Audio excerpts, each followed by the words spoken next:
নমস্কার বন্ধুরা, সবাই কেমন আছেন? আশা করি ভালো আছেন।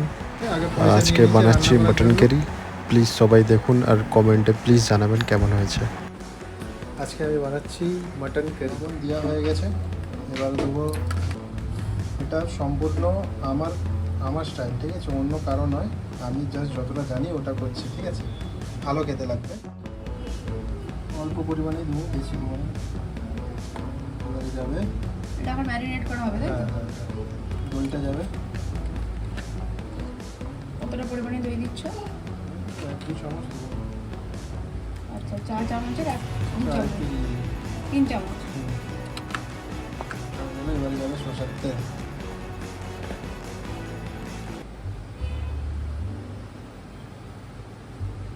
তেলটা বেশি না কম?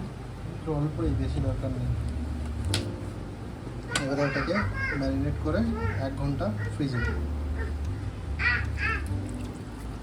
কম দিয়েছি এই কারণে, কেন মশলাতে তখন তো হলুদ যাবে। হালকা দিয়ে রাখলাম। এটা এখনো বলছি, এটা আমার মন থেকে, হ্যাঁ, আমি মন থেকে, আমার নিজের মন থেকে বানাচ্ছি। কারো দেখে, আমাদের শেফের নিজস্ব রেসিপি। কারো দেখে নয়, বা কাউকে খারাপও লাগতে পারে বা ভালোও লাগতে পারে, নাকি জানি না, কেউ রিঅ্যাক্ট করবে না। আপনারা একবার বাড়িতে ট্রাই করে দেখবেন, তারপরে এসে কমেন্ট করবেন কেমন হয়েছে। খারাপ হলেও বলবেন, ভালো হলেও বলবেন। আগে সম্পূর্ণ রেসিপিটা দেখুন আপনারা বন্ধুরা। আজকে আমাদের বাড়ির নতুন রান্না আজকে স্পেশাল বানাচ্ছে মাটন কারি। বন্ধুরা আপনারা দেখতে থাকুন মাটন কারি রেসিপিটা। এখানে মাটন অলরেডি ম্যারিনেট করা হয়ে গেছে, এবার 1 ঘন্টার জন্য ফ্রিজে রেখে দেওয়া হবে। মাটন ম্যারিনেট করার পরে ফ্রিজে রেখে দেওয়া হয়েছে। আলুটা ভাজা করবো, আলুটা ভাজা হবে, তারপরে তেলটা দিয়ে দিই।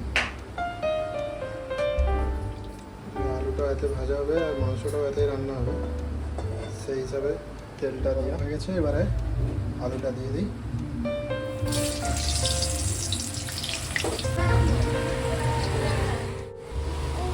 চলে এসছে আমাদের রান্না করতে। আগে পয়সা নিয়ে নিয়েছে রান্না করার জন্য। যাও রেখে দিচ্ছ, রাখো, যাও রেখে। এতে আমার দেওয়া হয়ে গেছে তেল। তেলের উপরে তোমার জিরা আর লঙ্কা। এবারে দেবো কিছু খাড়া মশলা, গরম মশলা, যাবে পেঁয়াজ।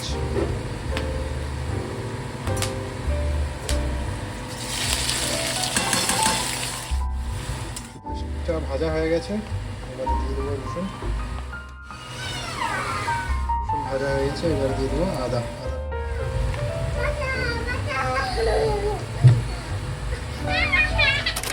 বেশি তেলটা আছে, এটা যে মাংসটা যখন কষানোর সময় তখন এটা লাগবে, তখন ভাজা হবে কষিয়ে কষিয়ে।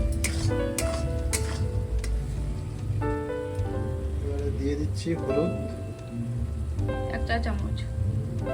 1 চামচ একটু দিয়ে দিই, কেন তাহলে মাংসতে দেওয়া আছে ম্যারিনেশনে।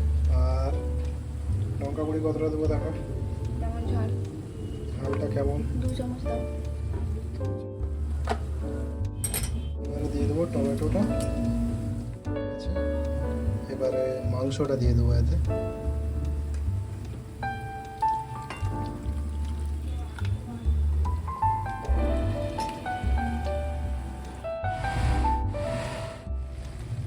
হালকা তেল বেরোনো স্টার্ট হয়েছে।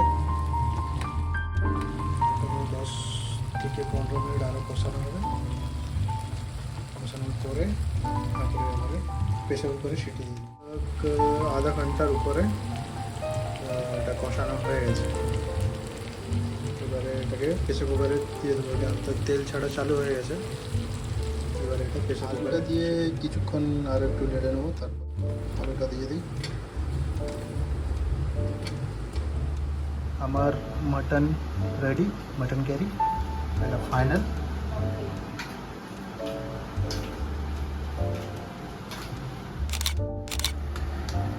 বলো কেমন হয়েছে? অনেক সুন্দর হয়েছে। আমি এত সুন্দর রান্না করতে পারি না। আচ্ছা, সত্যি বলছি বন্ধুরা, আপনারা একবার এরকম করে বানিয়ে খেয়ে দেখবেন, খুব সুন্দর হয়েছে রান্নাটা। আর মাংসটা দেখুন, এই সামনে নিয়ে আসো, পুরো গলে গেছে। মাটন এরকম করে গলে যাওয়া, সেই তো রান্নাটা আরো সুন্দর হবে না কি হবে? আচ্ছা আচ্ছা, গাছে ওঠাচ্ছ, গাছে। গাছে উঠাচ্ছে না, সত্যি ভালো হয়েছে। ঠিক আছে। ভিডিওটা এখানে শেষ করছি। কেমন লাগলো কমেন্টে জানাবেন প্লিজ বন্ধুরা।